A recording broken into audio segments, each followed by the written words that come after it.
cocktail fork. O ano naman gamit ng cocktail fork? 'Di ba? Meron tayong cocktail drinks. 'Di ba? May mga fruits, 'di ba? So minsan may fruit sa rim or nakalublob sa inumin.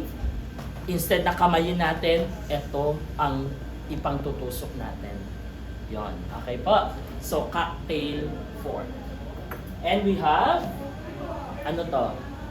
Dessert fork and dessert spoon. Dessert fork, dessert spoon. Okay po. Next. Meron din tayo uli sa spoon. Okay. We have teaspoon. Okay. Teaspoon. Okay. Pwede to sa tea or coffee. Okay. So, pinangahalo natin.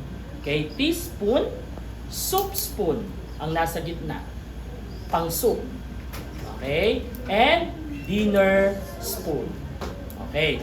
Teaspoon, soup spoon, dinner spoon.